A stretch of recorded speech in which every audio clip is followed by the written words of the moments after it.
This is MIcornus, Phokane, the leader and the founder of Church Governance Solutions. Today, I want to just speak about things that you don't need to do when your church is still very small. Things to avoid doing while your church is still very small. And I know that some of you might have actually started the church some few years ago, but your church is still small because a church is not measured by how many years it has, but it is more about the growth in number, which is the membership, and also the growth financially, which is financial growth, and also the growth spiritually of those people that you have as members. So those are the three measuring guides if you are to look at the church growth. And majority of us are therefore start counting by years and say, no, I've been there for 10 years and I've been running this church for 15 years. But the church might still not be grown even after a very long time like that.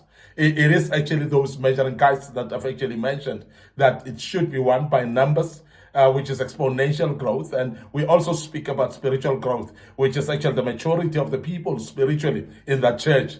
But also the major important thing is also the growth financially when we talk about the church. So it's very important that you look at those and you can determine that your church is grown or not. And if your church is still very small in this regard of things that we've just mentioned, these are the things then that you don't need to be doing, or things that you need to avoid doing. The first thing is, don't be desperate for people. Do not be desperate for people. Because sometimes when people are running churches, particularly you're a pastor, you are running a church, you actually put under pressure because of other pastors will actually respect you based on how many members you have. And we have seen this type of competition, particularly in the days that we're living in, where pastors are competing about numbers. They're competing about how many members you have. So therefore, also because we are living in a generation of titles, so people are called apostles because of the number of members that they have. People are called bishops and archbishops because of the number of people that they have, and so on. And that becomes actually a pressurizing effect. And majority of the people are actually desperate for these particular positions or what do you call them, titles. And therefore, because of that, then they're becoming pressurized to actually make sure that they recruit people even just because they want to increase the number. And in this regard, because of the desperation of a number of people, so you start to overlook the lifestyle of the people. You start to overlook the moral aspect of the lives of the people, and you start to be desperate. When people want to leave, you want to stop them living even when they're not living right. When people are not living right, you are not able to rebuke them because you are afraid that they may actually walk away from the church. So when you are desperate for people, these are the dangers. And these are the things that make you actually to start running what we call a religious sector. You start running a religious congregation rather than a Christian congregation. So this is very important that you don't become desperate for people. Because desperation for people actually make you to overlook some of the things that you don't need to be overlooking in the church. So therefore, because you're desperate of the people, they will not come to church anymore. If you are telling them that, if you preach this kind of message, you start becoming cautious about it because otherwise they may not come to church. And that frames you up to become a religious individual yourself. And therefore, you will end up running a religious entity, as I've mentioned earlier, not a Christian church at all. So do not be desperate for people. And secondly, do not be desperate for money. We have seen individuals that have started becoming desperate for money. Because of the desperation of money, we have seen people that deviate from the true calling of God. Because then they start actually chasing money instead of actually focusing on the sacrifices of the ministry. Remember that ministry is not easy. And running a ministry is not a child's play. It is something that needs sacrifice. Sacrifice from your own time. Sacrifice from your own family. Sacrifice from the labor that you put into the work as well. It is a lot of sacrifice. And sometimes pastors will tell you that they sacrifice their own finances of their own family. A lot of sacrifice is put into running a ministry.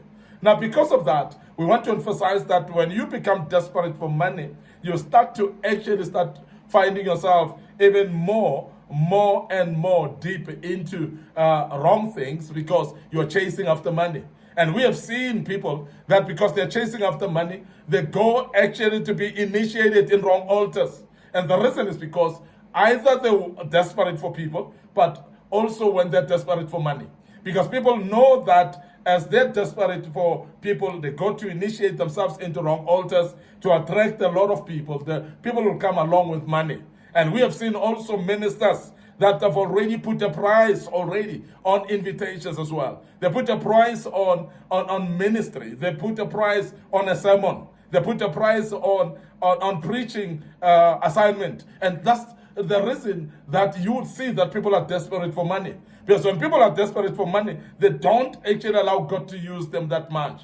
And because remember, when you become desperate for money, you start putting price on the ministry that God has given unto you. You put price on the sermon that you're going to minister and so on. You are actually limiting the people of God. You are actually restricting some that may not be able to access you because they cannot afford the charges that you put on the table. And this is very key that we emphasize that don't limit other people of God that may in case want to invite you, but now because you are too expensive for them, they may not be able to access you. And that's when you're desperate for money. And we want to emphasize that don't be desperate for money. And the other thing is, never compare yourself with those that look more successful. And I want to emphasize this because there are those ministries that look successful already. There are those pastors and ministers that look more successful more than you are. And it looks like they are actually having it all and under control. And it's like everything is just flowing easy. And I want to say to you, when you start to compare yourself, you're going to be actually putting yourself under pressure. The reason is because some of the people that look like they're successful, they are actually successful from the outside. If you go deeper into being part of what they're doing, they're not really truthfully successful. And some are successful indeed, but remember that the calling that they have is not the same like the calling that you have. So in other words, some others may be successful and at their own time, and you might still be going to you are still going to be successful at your own season as well. Our seasons are not the same. Our times are not the same. And God blesses us differently in different times as well. And I want to emphasize that don't put yourself under pressure. Because it's unto God to bless you at the right time. You cannot actually put yourself under pressure because you see those that look more successful to you. And somebody who is comparing themselves with others, they start adopting the spirit of competition, which is really a terrible spirit to adopt, because when you start to compete with people, some of those people are not even aware that you're competing with them. But yet you compete with people that are actually not even aware that you're competing with them. And therefore you put yourself in debt, you put yourself under pressure, and some of the ministers become even sick because of the spirit of competition, of competing with other people. Because the spirit of competition can develop also the spirit of jealousy. And you start harboring spirit of jealousy because you've been competing with people that they are not even aware that you're competing with them. And those people that God is blessing them, or they're successful in their own right, and you start competing yourself, and you attract the sicknesses and diseases because you are stressed, because you feel like you're not successful enough, or you feel like you've done something wrong for you not to be where other people are. And that's unnecessary pressure that you put upon yourself, and we want to warn you against that. The other thing that you need to avoid is avoid pushing your ministry into debts as well, because there are those ministers that, because of the pressure that they have, they actually push their ministries into debts. They will borrow this and borrow money for this, borrow money for this, and even go out to borrow from the bank as well. And they put the ministry under debts. And when the ministry is having a lot of debts, you may not be able to progress because you don't have enough finances to do more of other things that you need to be doing. And we want to warn you that don't push your ministry into debts either. So that's very, very important. The other thing that you need to avoid is avoid renting venues you cannot afford to pay for. And sometimes we see ministries that are still small, but yet they want to rent big places. They want to rent big halls and accommodation. They want to rent auditoriums and so on. And sometimes they move into stadiums as well. And we want to warn you that if you cannot afford, you cannot afford. And don't push your church as small as it is into a bigger venue that you cannot afford. So please don't push yourself under pressure and under debts as well as a ministry. So this is very, very important. So avoid then spending a lot in venues that are still not appropriate for the size of your church. You find somebody having about 10 members, but you're going to hire a hall that accommodates 500 people, and that's just an overkill and overstretch. Why don't you start in an accommodation that accommodates about 30 people, while you're still having 10, and when you reach 30, go for accommodation maybe that accommodate about 50 people, and you are actually gradually growing, because it's not a matter of just how quick you are. It's more gradual growth that is very important, and we want to urge you to do that as a minister. So when your church is still small, so please don't pressurize yourself. The other thing is you need to avoid excluding members in money matters, even if you can afford on your own. And I've seen ministers that are having money that are self-sufficient, and they will build a church on their own. They will buy instruments on their own. They'll do everything in the church without including the members. And when you do that, you are actually excluding them from growing financially. You are excluding them from tapping into the blessings of God financially, because they are not given a platform to give. They are not given a platform to contribute towards the vision, because you yourself, you're buying everything. I understand you are affording, Pastor, but allow the people to give as well, because that exposes them to the blessings of God. And that's very key that we emphasize that. Lastly, we want to emphasize, maybe not lastly, there are quite a few that I need to mention maybe before we close. The other thing maybe is that I need not to ignore mentioning, is that avoid taking preaching invites on days your ministry needs you. And this we have seen preachers that are actually desperate for preaching invites. They will go away from their small church that still needs them. And that we need to warn you about that, because sometimes it's a desperation for money, and sometimes it's desperation for platform as well. And you go on external preaching platforms while you are having your small church to nurture. So that's very, very important that we emphasize that.